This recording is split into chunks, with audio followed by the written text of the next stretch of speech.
마음을 다스리는 자 행복을 얻는다. 공자의 지혜로 배우는 성숙한 남자의 인생 수업. 40대 중반의 어느 날 나는 문득 멈춰섰습니다. 회사에서는 중간 관리자로서 위아래의 압박을 받고 집에서는 아이들의 교육비와 노부모님의 건강 걱정으로 잠 못 이루는 밤이 많았습니다. 거울을 보니 어느새 흰머리가 늘어나 있었고 젊은 날의 패기는 온데간데 없이 피로와 불안만이 가득했습니다. 이게 내가 꿈꾸던 인생인가?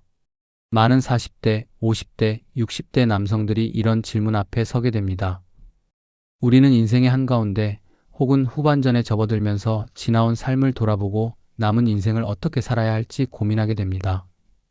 공자는 2500년 전에 이미 이 답을 알려주었습니다. 마음을 다스리는 자 행복을 얻는다. 처음에는 이 말이 너무 단순해 보였습니다. 하지만 인생을 살아보니 이보다 더 깊고 실용적인 지혜는 없다는 것을 깨달았습니다.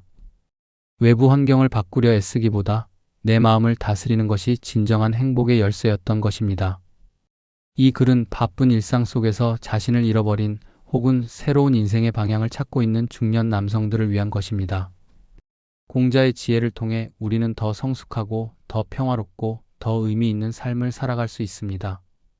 40대, 50대, 60대는 인생에서 가장 복잡한 시기입니다. 직장에서는 성과를 내야 한다는 압박, 후배들의 빠른 추격, 언제 닥칠지 모르는 구조 조정의 불안이 있습니다. 집에서는 가장으로서의 책임, 부모로서의 역할, 남편으로서의 의무가 무겁게 다가옵니다. 건강도 예전 같지 않습니다. 계단을 오르면 숨이 차고 소주 한 잔에도 다음 날이 힘듭니다. 정기검진 결과지에는 빨간 줄이 하나씩 늘어갑니다. 더 힘든 건 마음입니다. 나는 무엇을 위해 이렇게 살아왔나? 앞으로 남은 인생은 어떻게 살아야 하나? 나는 정말 행복한가? 이런 질문들이 밤잠을 설치게 합니다. 공자는 말했습니다. 42부록 40세가 되면 미혹되지 않는다고. 하지만 현대를 사는 우리는 40대, 50대, 60대가 되어도 여전히 혼란스럽습니다. 왜 그럴까요? 바로 마음을 다스리는 법을 배우지 못했기 때문입니다. 우리는 평생 외부에서 답을 찾으려 했습니다. 더 좋은 직장, 더 높은 연봉, 더 큰 집, 더 좋은 차. 이것들을 얻으면 행복해질 거라고 믿었습니다. 하지만 이상하게도 목표를 달성하면 잠시 기쁘다가 곧 공허함이 찾아왔습니다. 왜 그럴까요? 공자는 이미 알고 있었습니다. 진정한 행복은 외부 조건이 아니라 내면의 상태에서 온다는 것을. 마음이 편안하지 않으면 아무리 많은 것을 가져도 행복할 수 없습니다. 반대로 마음이 평온하면 소박한 삶 속에서도 깊은 만족을 느낄 수 있습니다.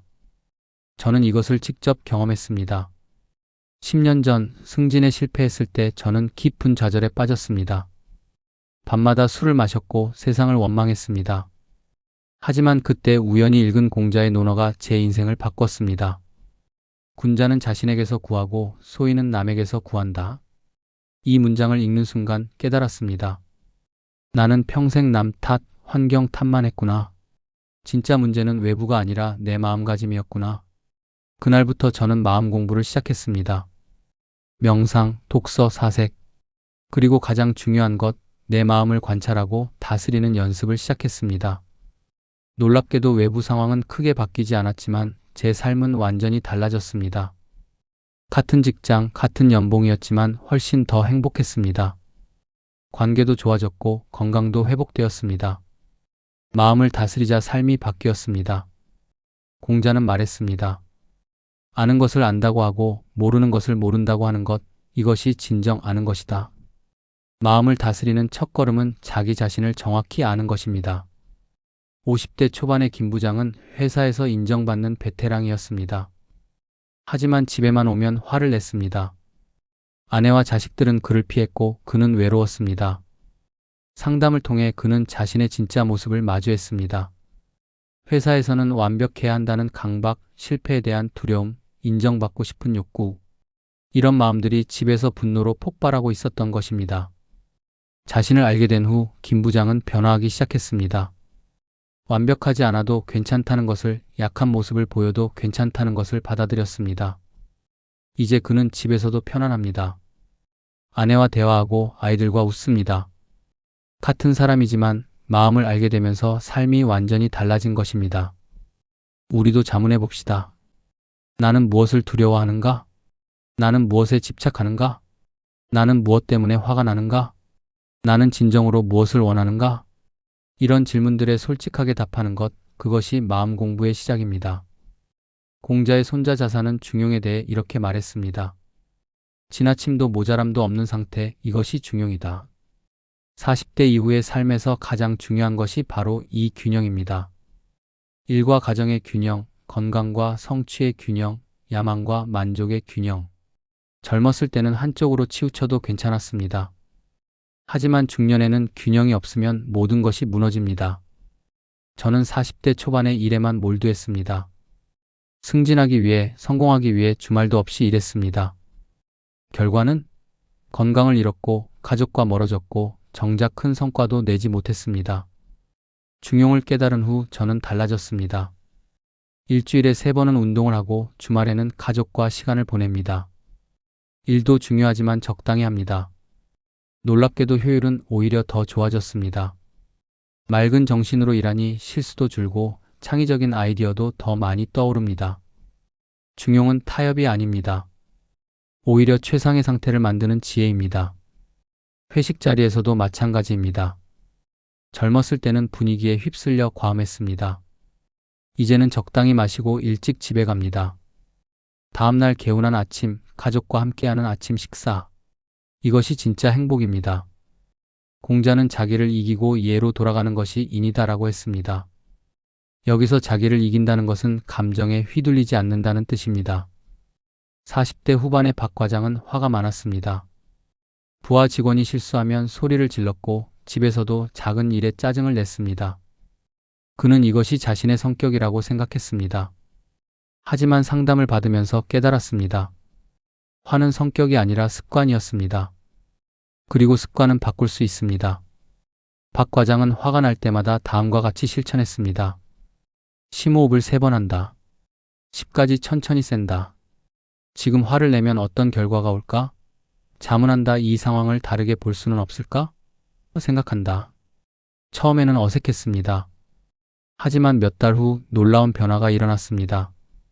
화가 나는 횟수가 줄었고 화를 내더라도 금방 가라앉았습니다. 더 놀라운 건 주변 사람들의 반응이었습니다.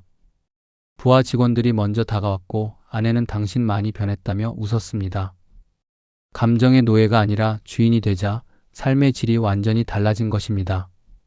우리는 감정을 느낄 수 있습니다. 하지만 감정에 따라 행동할지 말지는 선택할 수 있습니다. 이것이 바로 마음을 다스리는 것입니다. 공자는 하나로 꿰뚫는다고 했습니다. 이는 한 가지에 집중하는 것의 중요성을 말합니다. 현대인의 가장 큰 문제는 분산입니다. 스마트폰을 보면서 TV를 보고 일하면서 다른 생각을 하고 가족과 함께 있으면서 회사 일을 걱정합니다. 몸은 현재에 있지만 마음은 과거나 미래를 헤맵니다. 60대 초반의 이 사장은 성공한 사업가였습니다. 하지만 행복하지 않았습니다. 과거의 실수를 후회하고 미래의 불확실성을 걱정했습니다. 그가 명상을 시작하면서 배운 것은 지금 이 순간에 집중하는 것이었습니다. 아침 커피를 마실 때는 커피의 향과 맛에 집중합니다. 산책할 때는 발바닥의 감촉, 바람의 느낌에 집중합니다. 손주와 놀 때는 온전히 그 시간에만 집중합니다. 놀랍게도 이런 작은 변화가 그의 삶을 바꿨습니다.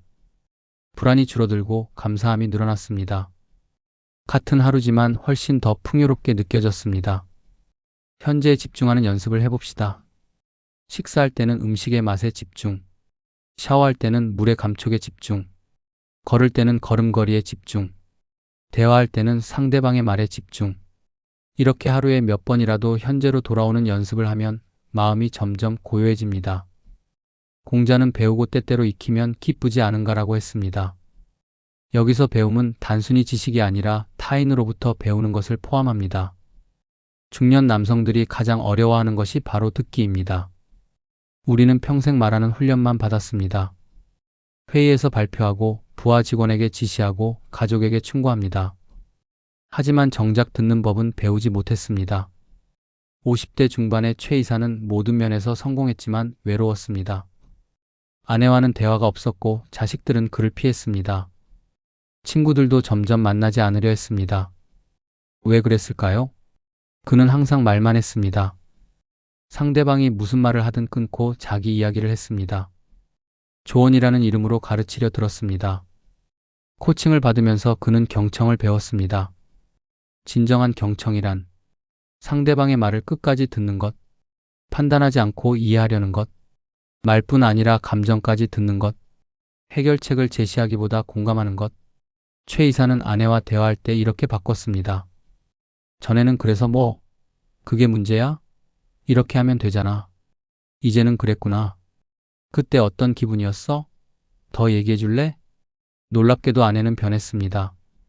더 많이 얘기했고 웃음이 늘었고 남편에게 다가왔습니다. 자식들과의 관계도 마찬가지였습니다. 훈계를 줄이고 경청을 늘리자 아이들이 먼저 고민을 상담했습니다. 경청은 단순한 기술이 아닙니다. 상대방을 존중한다는 표현이고 사랑의 언어입니다. 오늘 집에 가면 가족의 말을 진심으로 들어봅시다. 충고하지 말고 판단하지 말고 그냥 들어봅시다. 그것만으로도 관계가 달라집니다. 공자는 설을 강조했습니다. 선은 자기 마음으로 남의 마음을 헤아리는 것입니다. 바로 공감입니다. 40대 후반의 정 부장은 팀장으로서 능력은 인정받았지만 인기는 없었습니다. 팀원들은 그를 차갑고 무뚝뚝하다고 느꼈습니다. 그가 바꾼 것은 간단했습니다. 공감 표현을 배운 것입니다. 전에는 부하 이 업무 너무 힘듭니다. 정 부장 나도 그렇게 해왔어. 견디면 돼. 이제는 부하 이 업무 너무 힘듭니다. 정 부장 그래? 어떤 부분이 특히 힘들어? 나도 그 업무 처음 할 때 정말 어려웠는데. 이 작은 차이가 엄청난 변화를 만들었습니다. 공감은 동의가 아닙니다. 상대방의 감정을 이해하고 인정하는 것입니다. 해결책을 제시하기 전에 상대방의 마음을 먼저 이해하는 것입니다. 집에서도 마찬가지입니다. 아내 오늘 정말 힘든 하루였어. 남편 전 나도 힘들어. 회사가 얼마나 힘든데? 남편 후 많이 힘들었구나. 무슨 일 있었어? 이렇게 공감을 표현하면 상대방은 이해받았다고 느낍니다. 그리고 그 순간 마음의 문이 열립니다. 공감하는 습관을 들이면 부부 관계가 좋아집니다. 자녀와의 소통이 원활해집니다. 직장에서 존경받습니다. 친구 관계가 깊어집니다. 공감은 약함이 아닙니다. 오히려 성숙함의 표시입니다. 공자는 아름다움을 이루어주고 악을 이루지 못하게 한다고 했습니다. 중년 남성들은 칭찬에 인색합니다. 특히 한국 남성들은 더욱 그렇습니다.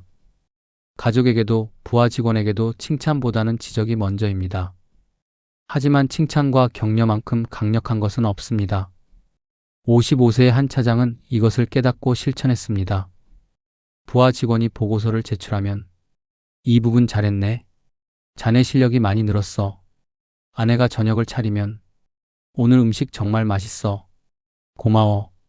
아들이 시험을 봐오면 열심히 했구나. 아빠가 자랑스러워. 처음에는 어색했습니다. 평생 해본 적 없는 말이었으니까요. 하지만 계속하다 보니 자연스러워졌습니다. 놀라운 일이 일어났습니다. 부하 직원들의 성과가 올라갔습니다. 칭찬받은 부분을 더 발전시켰고 스스로 더 노력했습니다. 아내는 더 많이 웃었습니다. 남편을 위해 더 특별한 음식을 만들었습니다. 아들은 성적이 올랐습니다. 아버지의 인정을 받으니 공부에 더욱 힘이 났습니다. 칭찬은 거짓말이 아닙니다. 상대방의 좋은 점을 찾아 진심으로 인정하는 것입니다. 오늘 집에 가면 가족을 칭찬해 봅시다. 내일 출근하면 부하 직원을 격려해 봅시다. 친구를 만나면 좋은 점을 말해 봅시다. 당신의 한마디가 누군가의 하루를 빛나게 만들 수 있습니다. 공자는 정치는 바르게 하는 것이다 라고 했습니다. 리더가 먼저 바르면 백성이 저절로 따른다는 뜻입니다. 40대, 50대, 60대의 많은 남성들이 리더의 위치에 있습니다. 팀장, 부장, 임원, 사업주 혹은 가정의 가장으로서 말입니다.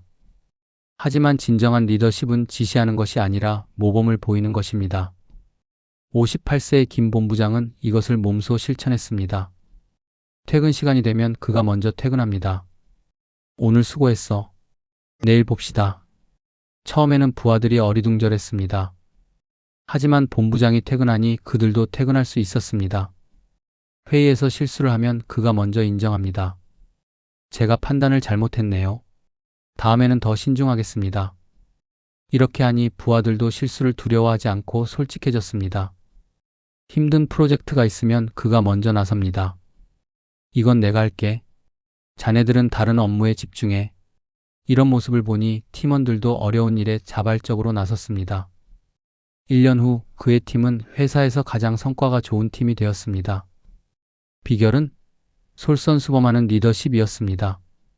가정에서도 마찬가지입니다. 자녀에게 공부하라고 하면서 본인은 TV만 본다면 효과가 없습니다. 하지만 아버지가 책을 읽는 모습을 보이면 자녀도 자연스럽게 책을 읽습니다. 아내에게 존중하라고 하면서 본인은 함부로 대한다면 가정이 무너집니다.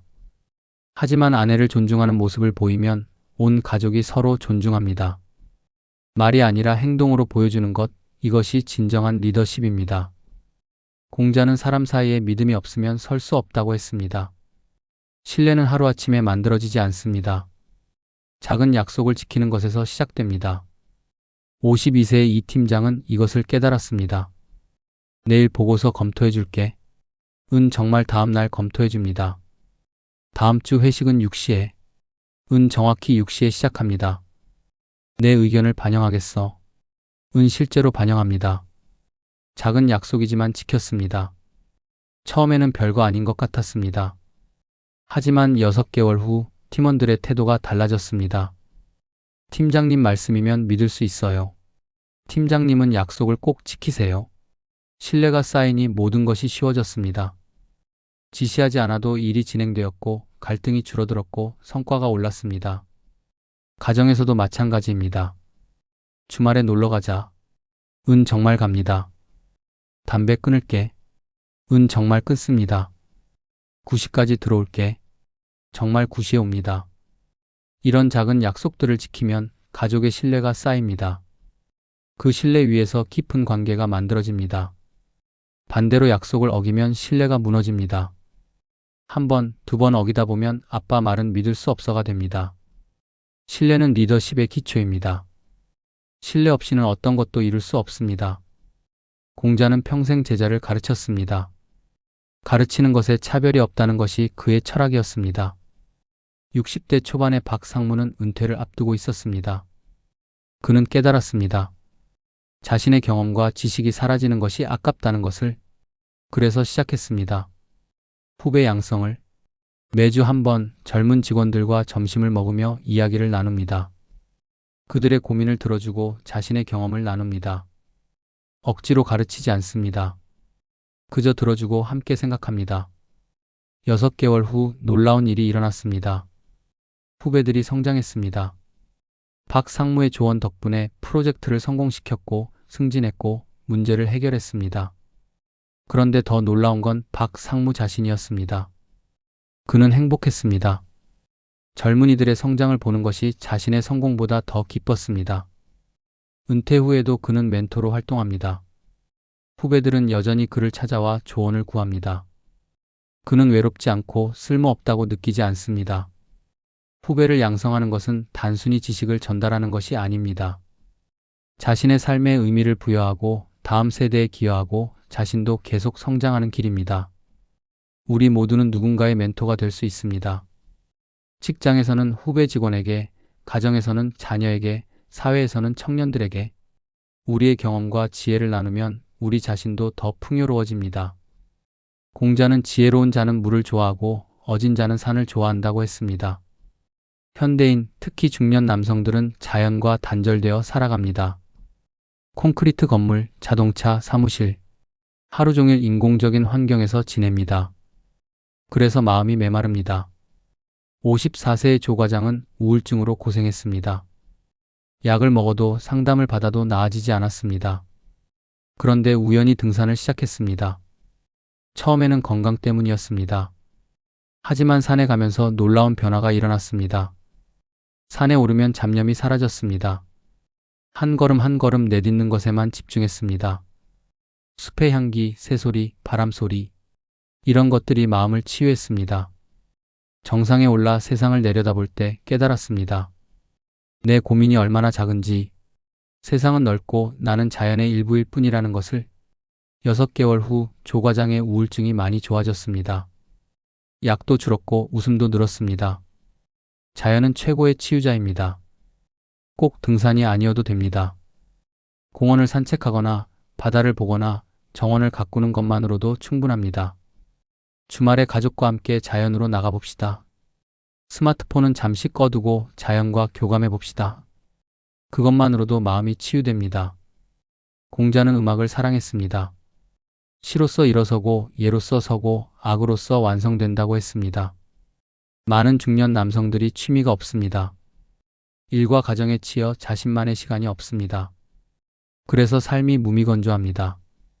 하지만 취미는 사치가 아니라 필수입니다. 57세의 윤 부장은 정년을 앞두고 불안했습니다. 퇴직하면 뭘 하며 살아야 할까?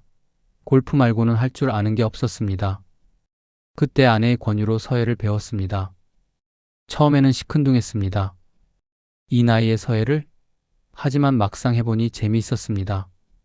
붓으로 한 획 한 획 그을 때 마음이 고요해졌습니다. 작품이 완성되면 뿌듯했습니다. 서예 동호회에 가입하니 새로운 친구들도 생겼습니다. 이제 그는 정년퇴직이 두렵지 않습니다. 서예가 있으니까요. 앞으로 더 깊이 배우고 전시회도 열고 싶습니다. 취미는 삶의 활력소입니다.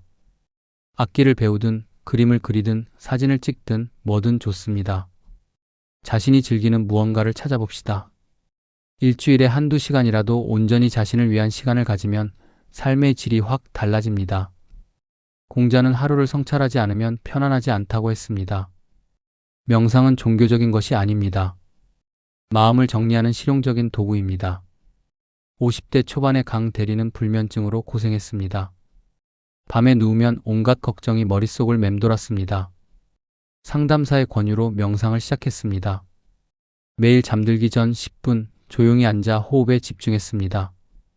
처음에는 잡념이 끊이지 않았습니다. 하지만 계속하니 조금씩 달라졌습니다. 호흡에 집중하니 잡념이 줄었고 마음이 차분해졌습니다.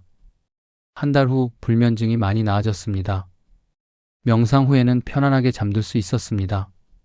명상의 효과는 이것만이 아닙니다. 스트레스가 줄어듭니다. 집중력이 높아집니다. 감정 조절이 잘 됩니다. 혈압이 낮아집니다. 전반적인 건강이 좋아집니다. 명상은 어렵지 않습니다. 조용한 곳에 편하게 앉아서 눈을 감고 호흡에 집중합니다. 숨이 들어오고 나가는 것을 느낍니다. 잡념이 떠오르면 다시 호흡으로 돌아옵니다. 하루 5분이면 됩니다. 아침에 일어나서 5분 혹은 잠들기 전 5분. 이것만으로도 삶이 달라집니다. 자신의 한계와 가능성을 받아들인다는 뜻입니다. 많은 중년 남성들이 나이 드는 것을 부정합니다. 젊게 보이려 애쓰고 젊은이들과 경쟁하려 합니다. 하지만 진정한 지혜는 나이 듦을 받아들이는 것입니다. 62세의 최 사장은 이것을 깨달았습니다. 예전에는 20대와 똑같이 하려 했습니다. 밤샘 근무도 하고 과음도 했습니다. 하지만 몸이 따라주지 않았고 결국 건강을 해쳤습니다. 어느 날 깨달았습니다. 나는 더 이상 20대가 아니야. 그리고 그럴 필요도 없어. 이제 그는 자신의 나이에 맞게 살아갑니다. 밤샘 근무는 젊은 직원들에게 맡기고 자신은 전략과 멘토링에 집중합니다. 술자리도 일찍 마치고 충분히 잠을 잡니다. 운동도 무리하지 않고 적당히 합니다. 놀랍게도 이렇게 하니 오히려 성과가 좋아졌습니다. 몸도 마음도 건강해졌고 더 오래 일할 수 있게 되었습니다. 나이 듦은 축복입니다. 젊었을 때는 없던 지혜가 생깁니다.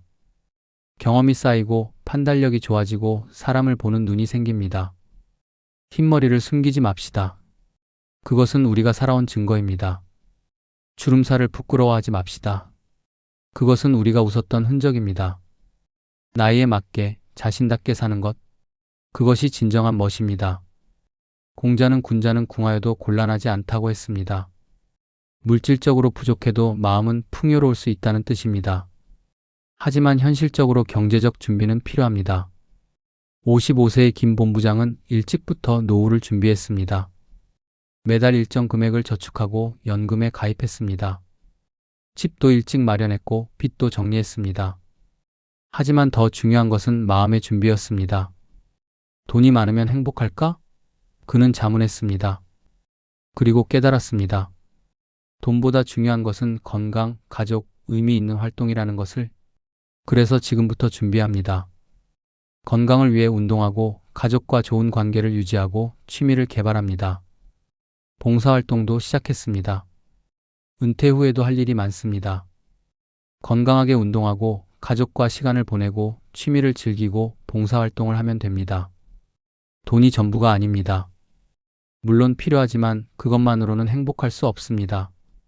진정한 노후 준비는 돈뿐 아니라 관계, 건강, 의미를 준비하는 것입니다. 세상을 있는 그대로 받아들인다는 뜻입니다. 하지만 받아들인다고 해서 멈추는 것은 아닙니다. 65세의 이 사장은 정년퇴직 후 새로운 도전을 시작했습니다. 평생 회사원으로 살았던 그는 항상 꿈이 있었습니다. 작은 서점을 운영하는 것. 하지만 현실의 벽에 막혀 포기했었죠. 정년 후 그는 결심했습니다. 이제 아니면 언제 할 건가? 작은 동네에 작은 서점을 열었습니다. 돈을 많이 버는 것이 목적이 아니었습니다.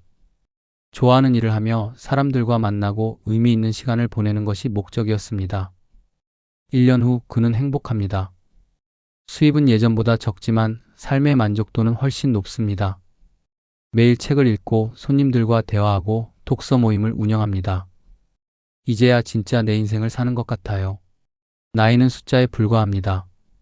중요한 것은 마음가짐입니다. 60대에도 70대에도 새로운 것을 배우고 새로운 도전을 할 수 있습니다.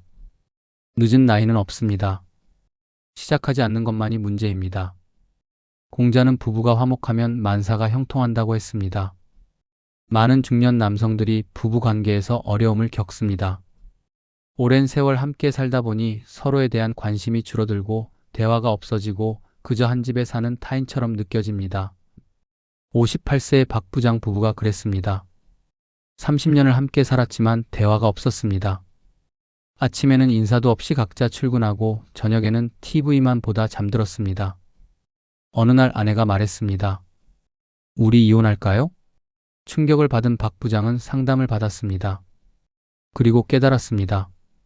아내를 당연하게 여겼다는 것을, 관심을 두지 않았다는 것을. 그날부터 변화를 시작했습니다. 매일 아침 잘 잤어? 오늘 뭐 할 거야? 라고 물었습니다. 퇴근하면 오늘 어땠어? 라고 물었습니다. 주말에는 둘이 산책을 나갔습니다. 기념일에는 작은 선물을 준비했습니다. 처음에 아내는 어리둥절했습니다. 갑자기 왜 이래? 하지만 계속되는 남편의 변화에 조금씩 마음이 열렸습니다. 6개월 후 부부는 신혼처럼 다정해졌습니다. 손을 잡고 산책하고 함께 웃고 서로의 이야기를 들어줍니다. 당신과 다시 사랑에 빠진 것 같아요. 아내의 말에 박 부장은 눈물을 흘렸습니다. 부부관계는 노력이 필요합니다. 당연하게 여기는 순간 관계는 죽습니다. 매일 작은 관심, 작은 애정 표현, 작은 배려. 이것들이 쌓여 깊은 사랑이 됩니다. 오늘 배우자에게 사랑해라고 말해봅시다. 어색해도 괜찮습니다. 그 한마디가 관계를 되살립니다. 공자는 부모는 자식의 나이를 알아야 한다. 한편으로는 기쁘고 한편으로는 두렵다고 했습니다. 자녀와의 관계도 중년의 큰 고민입니다. 특히 사춘기나 성인이 된 자녀와는 소통이 어렵습니다. 53세의 정 차장은 대학생 아들과 거의 대화가 없었습니다. 공부는 하냐? 응. 이것이 대화의 전부였습니다. 아들은 아버지를 피했고 정 차장은 상처받았습니다. 상담을 통해 그는 깨달았습니다. 자신이 아들에게 관심을 가진 것은 성적뿐이었다는 것을. 아들이 무엇을 좋아하는지, 무슨 고민이 있는지 관심이 없었습니다. 그래서 바꿨습니다. 요즘 뭐 재미있는 거 있어? 친구들이랑은 어떻게 지내? 아빠가 도와줄 게 있을까? 공부 이야기는 하지 않았습니다. 그냥 아들의 일상에 관심을 가졌습니다. 처음에는 아들도 경계했습니다. 하지만 아버지가 진심으로 자신에게 관심이 있다는 것을 알고 조금씩 마음을 열었습니다. 이제 아들은 아버지와 게임 이야기도 하고 친구 이야기도 합니다. 때로는 고민 상담도 합니다. 아빠, 요즘 괜찮아졌어. 아들의 말에 정 차장은 행복했습니다. 자녀는 부모의 소유물이 아닙니다. 독립적인 인격체입니다. 그들의 선택을 존중하고 그들의 이야기를 들어주고 필요할 때 도와주는 것. 그것이 부모의 역할입니다. 공자는 효를 가장 중요한 덕목으로 여겼습니다. 부모를 섬김에 간곡하게 하라고 했습니다.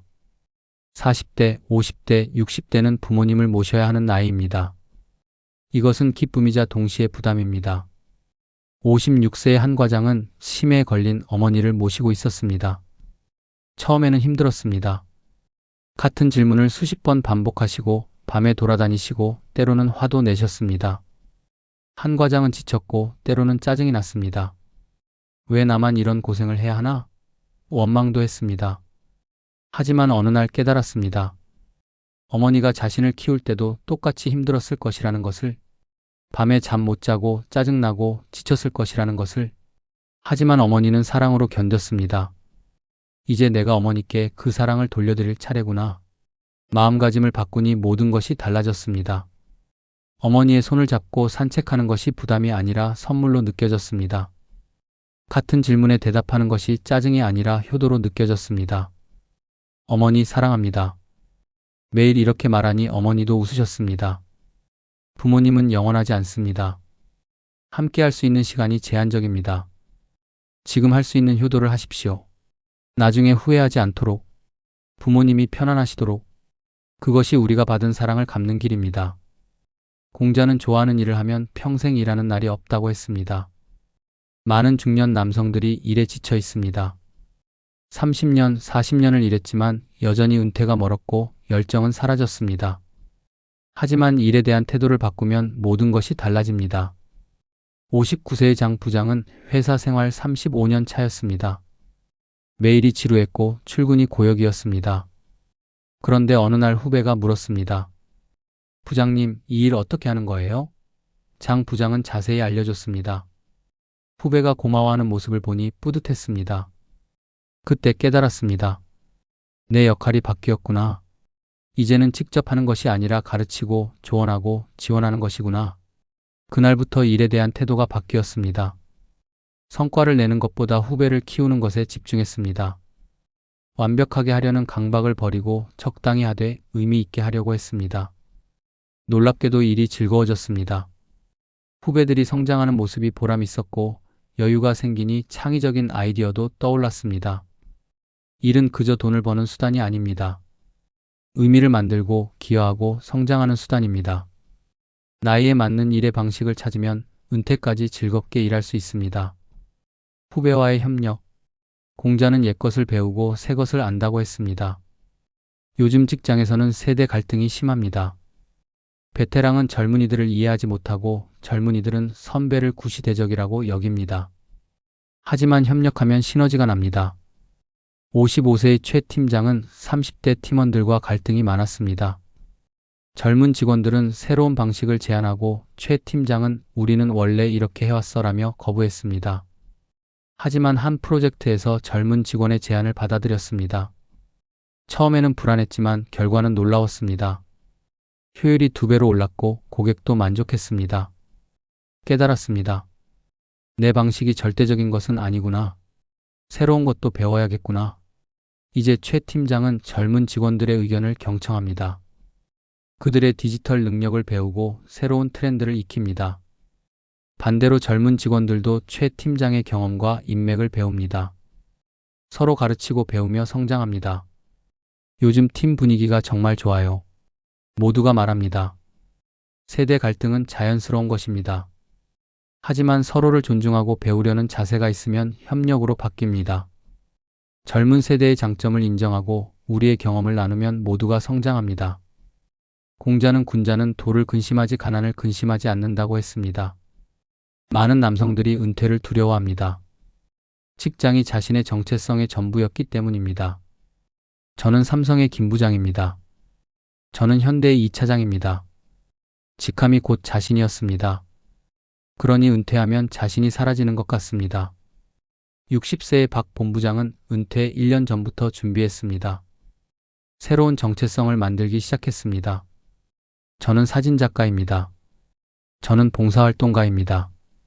저는 손자들의 할아버지입니다. 회사 밖에서 자신의 역할과 정체성을 찾았습니다. 취미를 개발하고 봉사활동을 하고 가족과 시간을 보냈습니다. 은퇴 후 그는 외롭거나 쓸쓸하지 않았습니다. 오히려 자유로웠습니다. 하고 싶은 일을 하고 만나고 싶은 사람을 만나고 가고 싶은 곳에 갔습니다. 진짜 내 인생은 은퇴 후에 시작됐어요.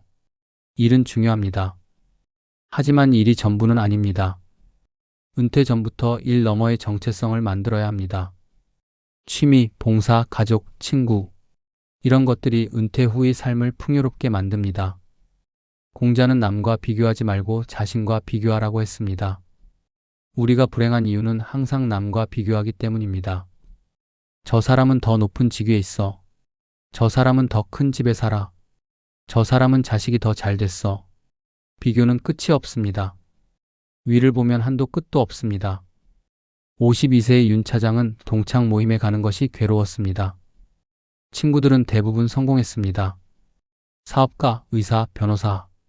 윤 차장은 평범한 회사원이었습니다. 모임에 가면 초라했습니다. 친구들의 성공담을 들으면 우울했습니다. 나는 왜 이 모양이지? 하지만 어느 날 깨달았습니다. 남의 인생은 남의 것이야. 나는 내 인생을 살면 돼. 비교를 멈추니 마음이 편해졌습니다. 친구의 성공을 진심으로 축하할 수 있었습니다. 자신의 소박한 행복에 감사할 수 있었습니다. 이제 동창 모임이 즐겁습니다. 비교하지 않고 그저 오랜 친구들을 만나는 즐거움을 느낍니다. 행복은 절대적인 것이 아니라 상대적입니다. 남과 비교하면 항상 불행합니다. 하지만 자신의 과거와 비교하면 성장이 보입니다. 10년 전의 나보다 지금의 나는 얼마나 성숙했는가? 이것이 진정한 비교입니다. 공자는 작은 것에 감사하면 큰 복이 온다고 했습니다. 감사는 행복의 핵심입니다. 57세의 강 부장은 불평이 많았습니다. 월급이 적어, 집이 좁아, 자식이 말을 안 들어, 항상 부족한 것만 보였습니다. 그래서 불행했습니다. 상담을 통해 감사 일기를 쓰기 시작했습니다. 매일 저녁 감사한 일 3가지를 적었습니다. 처음에는 별게 없었습니다. 오늘도 건강했다. 맛있는 저녁을 먹었다. 가족이 무사했다. 하지만 계속 쓰다 보니 감사할 일이 많다는 것을 깨달았습니다. 일이 있다는 것, 가족이 있다는 것, 집이 있다는 것, 건강한 것 모두 감사한 일이었습니다. 3개월 후 강 부장은 달라졌습니다. 불평이 줄고 웃음이 늘었습니다. 같은 상황인데 훨씬 행복했습니다. 감사는 마법입니다. 가진 것에 감사하면 더 많은 것이 주어집니다. 부족한 것만 보면 항상 부족합니다. 오늘 밤 감사한 일 3가지를 생각해 봅시다. 작은 것이어도 괜찮습니다. 그것이 행복의 씨앗입니다. 공자는 원한을 품지 말고 용서하라고 했습니다. 많은 중년 남성들이 과거의 상처를 안고 살아갑니다. 배신한 친구, 불공정한 상사, 이혼한 전처. 오래된 원한과 분노가 마음속에 응어리져 있습니다. 하지만 이것은 독약을 마시고 상대방이 죽기를 바라는 것과 같습니다. 고통받는 것은 자신입니다. 61세의 조 사장은 20년 전 배신한 동업자를 용서하지 못했습니다. 그 일로 사업이 망했고 큰 빚을 졌습니다. 그는 20년간 그 사람을 원망했습니다. 하지만 건강이 나빠지면서 깨달았습니다.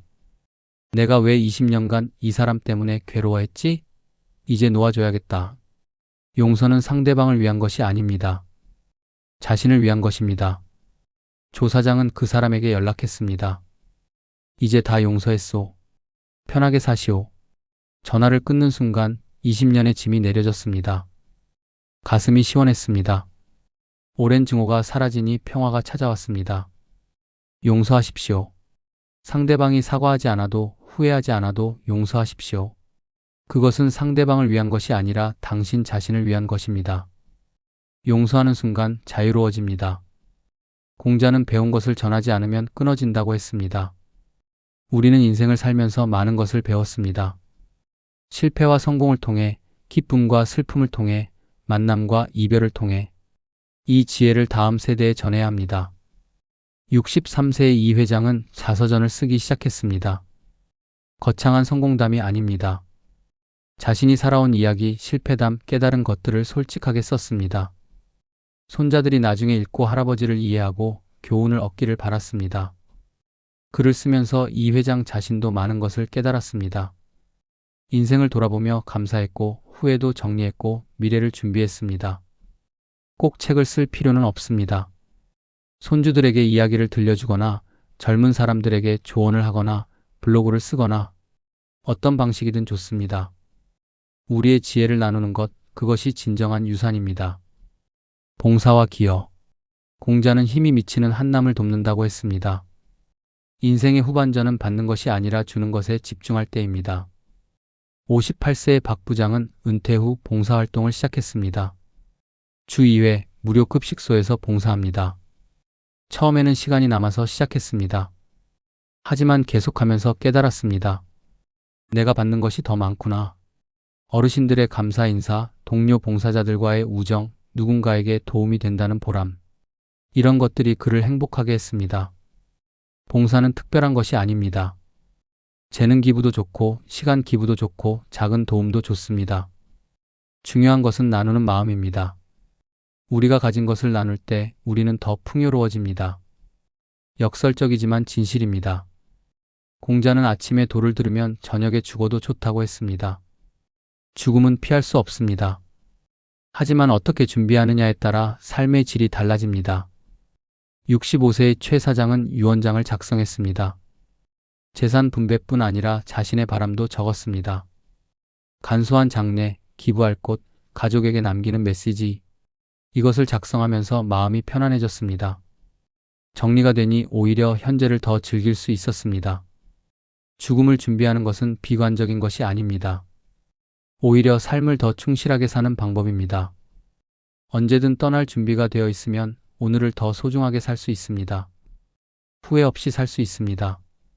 2500년 전 공자는 말했습니다. 마음을 다스리는 자 행복을 얻는다. 이 진리는 지금도 여전히 유효합니다. 우리는 인생의 한가운데 혹은 후반전을 살아가고 있습니다. 지나온 길은 길었고 때로는 험했습니다. 남은 길도 여전히 멉니다. 하지만 이제 우리는 알고 있습니다. 행복은 외부에 있지 않다는 것을, 마음을 다스리면 어떤 상황에서도 평화로울 수 있다는 것을, 나이는 숫자에 불과하고 언제든 새로운 시작을 할 수 있다는 것을. 오늘부터 시작합시다. 아침에 일어나 감사하는 마음으로 하루를 시작하십시오. 가족에게 사랑을 표현하십시오. 동료를 존중하십시오. 후배를 격려하십시오. 부모님께 효도하십시오. 친구에게 연락하십시오. 그리고 무엇보다 자신을 사랑하십시오. 당신은 지금까지 정말 잘 살아왔습니다. 수많은 어려움을 이겨냈고 가족을 지켰고 책임을 다했습니다. 이제는 조금 더 여유를 가져도 됩니다. 완벽하지 않아도 괜찮습니다. 느리게 가도 괜찮습니다. 중요한 것은 방향입니다. 마음의 평화를 향해, 진정한 행복을 향해, 의미 있는 삶을 향해 한 걸음씩 나아가십시오. 어느 날 인생의 마지막 순간이 오면 우리는 미소 지으며 말할 수 있을 것입니다. 나는 좋은 삶을 살았다. 후회 없이 살았다. 행복했다. 그날까지 매일매일을 소중하게 살아갑시다. 마음을 다스리는 자 행복을 얻습니다. 당신도 나도 우리 모두. 군자는 편안하되 교만하지 않고 소인은 교만하되 편안하지 않다라고 공자가 말했습니다. 진정한 성공은 겸손한 마음으로 편안하게 사는 것입니다. 당신의 남은 인생이 행복과 평화로 가득하기를 진심으로 기원합니다. 감사합니다.